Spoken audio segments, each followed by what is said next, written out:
নমস্কার বন্ধুরা, জিজিএইচ food corner থেকে আপনাদের স্বাগত। একঘেয়ে বাঁধাকপির তরকারি না খেয়ে এইভাবে একবার বাঁধাকপি করে দেখতে পারেন। বেশ ভালোই লাগে খেতে, মুখটাও বদলাবে এবং খেতেও বেশ দুর্দান্ত হয়। গরম ভাতের সাথে বা লুচি পরোটা দিয়ে জাস্ট ভালোই লাগবে খেতে। তো আমি কিছুটা বাঁধাকপি কেটে লবণ দিয়ে ভাপাতে বসিয়ে দিয়েছি। ভাপিয়ে নেওয়ার পর আমি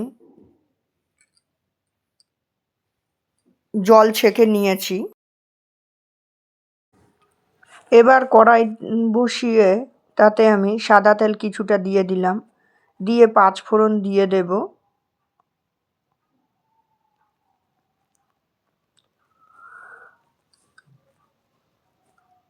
এবার আমি সেদ্ধ করে রাখা বাঁধাকপিটাও দিয়ে দেব ফোড়নটা একটু কালার আসার পর। তারপর হালকা হাতে ভাজতে থাকবো।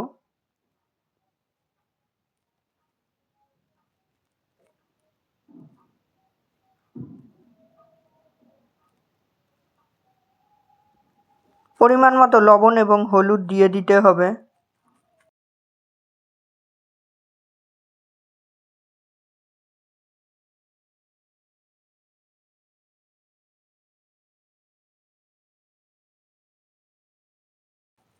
আমি কাঁচা লঙ্কা এবং আদা বেটে রেখেছিলাম খানিকটা, সেখান থেকে কাঁচা লঙ্কা আদা বাটা দিয়ে দিচ্ছি।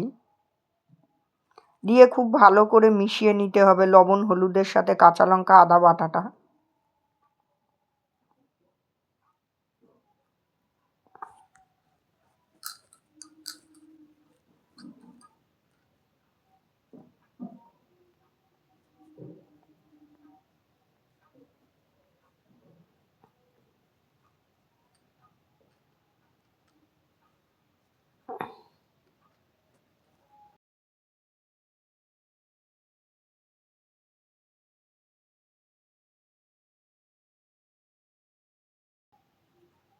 এবার ঢাকনা বন্ধ করে রাখতে হবে।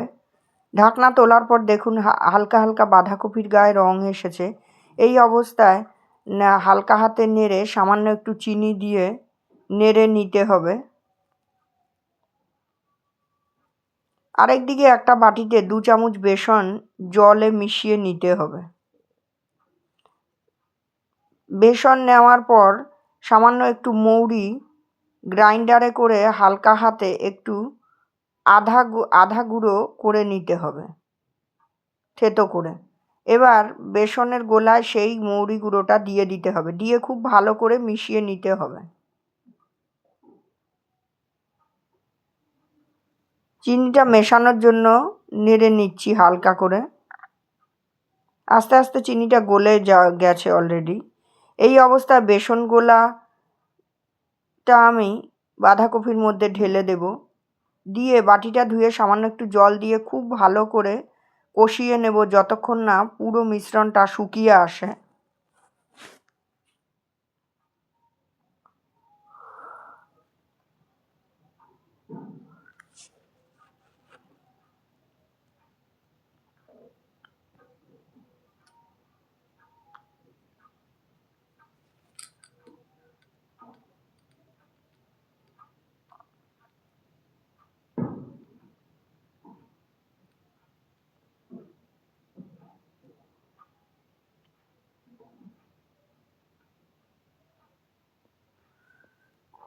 লবণটা একটু কম মনে হচ্ছিল বলে আমি একটু লবণ ব্যবহার করলাম।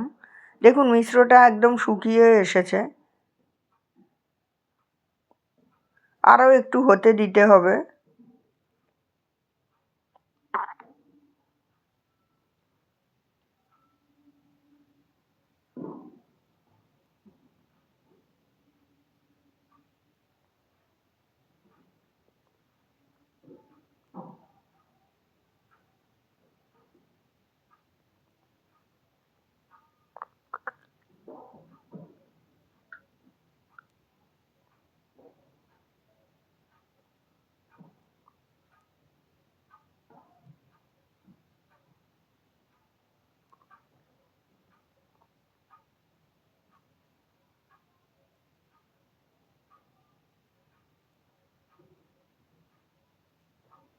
এই অবস্থায় একটা প্লেটে ঘি ভালো করে মাখিয়ে নিতে হবে।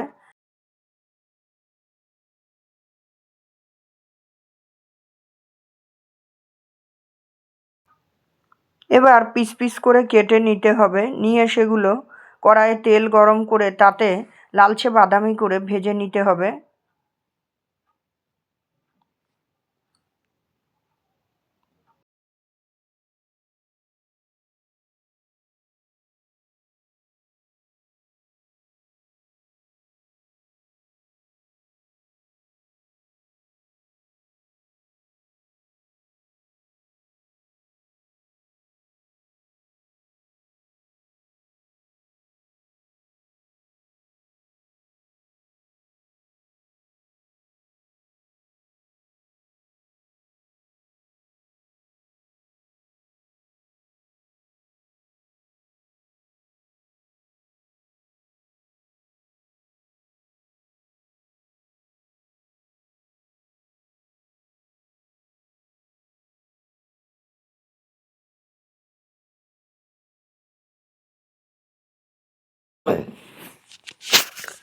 দেখুন গায়ে খুব সুন্দর রং এসেছে। এবার উল্টিয়ে উল্টিয়ে কিছুটা তুলে রাখুন, রেখে নেক্সট স্টেপ আরেকবার ভেজে নিতে হবে।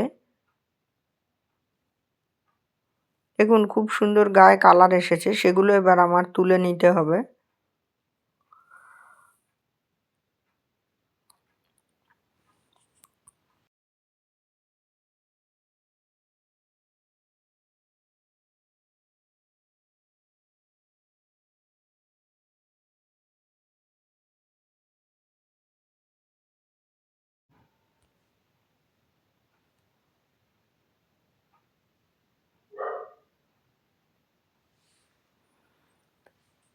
এবার ওই তেলের মধ্যে সামান্য একটু তেজপাতা, গোটা শুকনো লঙ্কা এবং 5 ফোড়ন দিয়ে দিতে হবে।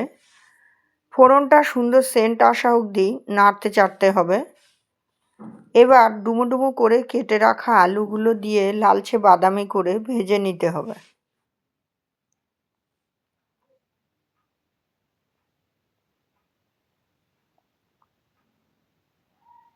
পরিমাণ মতো লবণ এবং হলুদ দিয়ে দিতে হবে।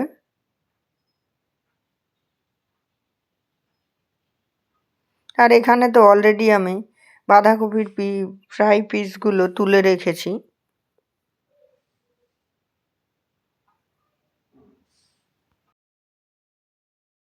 ঢাকনা বন্ধ করে খানিকক্ষণ নাড়তে চাড়তে হবে। আরেকদিকে একটা বাটিতে একটু আদা বাটা নিয়ে নিতে হবে, সঙ্গে পরিমাণ মতো কাঁচা লঙ্কা বাটা দিয়ে একটু জল দিয়ে নিতে হবে। তারপর সামান্য একটু ধনের গুঁড়ো, পরিমাণ মতো জিরের গুঁড়ো এবং একটা টমেটো কুচি করে কাটা দিয়ে পরিমাণ মতো জল মিশিয়ে নিতে হবে। দেখুন আলুটার গায়ে রং এসেছে। এই অবস্থায় ওই তৈরি করে রাখা মশলাটা ঢেলে দিতে হবে সামান্য একটু জল সহকারে।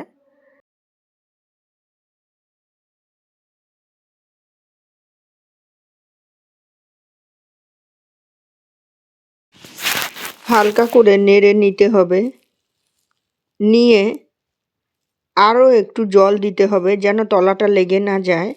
এই অবস্থায় ঢাকা দিয়ে তেল ছেড়ে দেওয়া অবধি অপেক্ষা করতে হবে লো টু মিডিয়াম ফ্লেমে।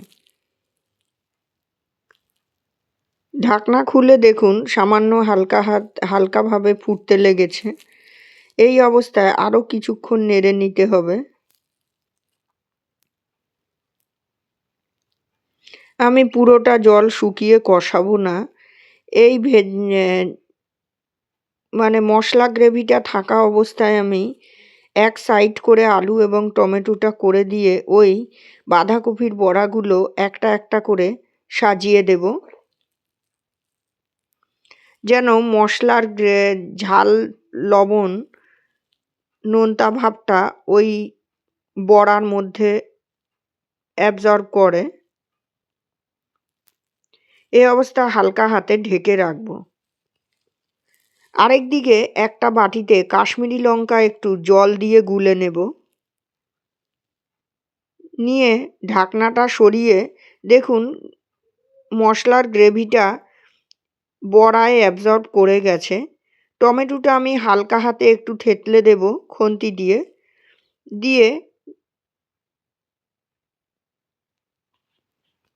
দিয়ে খুব ভালো করে আলুগুলো একটু হালকা হাতে নেড়ে নেব। বড়াগুলোর দিকে আমি যাব না, কেননা বড়াগুলোতে বেশি নাড়াচাড়া করলে ভেঙে যেতে পারে। এই অবস্থায় আমি আলুগুলোর মধ্যে কাশ্মীরি লঙ্কার গুঁড়ো দিয়ে এবার হালকা হাতে বড়াগুলো নেড়ে নিতে হবে, খুবই হালকা করে, যেন না ভেঙে দুমড়ে মুচড়ে যায়। আর ফ্রাইং প্যানটা ধরে হালকা হাতে নেড়ে নিতে হবে। আরও একটু জল দিয়ে দিতে হবে, মনে হচ্ছে জলের পরিমাণটা কম। তো এমন করে নেড়ে নিতে হবে যেন ভেঙে না যায়, যে কথাটা আমি আপনাদের অলরেডি আগে একবার বলেছি। এই অবস্থায় লো ফ্লেমে ঢাকা দিয়ে নিতে হবে। ঢাকনা খুলে দেখুন খুব সুন্দর আলুটা সেদ্ধ হয়ে গেছে, আর বড়াগুলো তো অলরেডি নরম হয়েই গেছে। এই অবস্থায় সামান্য একটু ধনেপাতা কুচি ছড়িয়ে দিতে হবে।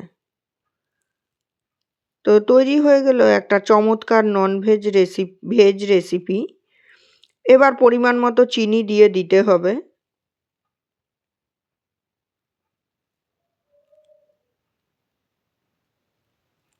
দিয়ে আবার ঢাকনা বন্ধ করে দিতে হবে। খানিকক্ষণ পরে ঢাকনা তুলে ফ্লেম বন্ধ করে গরম গরম সার্ভ করে দিন। এই রেসিপিটি নান বা লুচি দিয়ে বেশ ভালো যাবে, গরম ভাত বা পোলাওয়ের সাথেও মন্দ লাগবে না। তো আজকের মতো চলে যাচ্ছি। আমার এই রেসিপিটি ভালো লেগে থাকলে লাইক শেয়ার করবেন, সাবস্ক্রাইব করে চ্যানেলটির পাশে থাকবেন। ভালো থাকবেন। ফিরে আসছি আবার নতুন রেসিপি বা ব্লগ নিয়ে। ধন্যবাদ।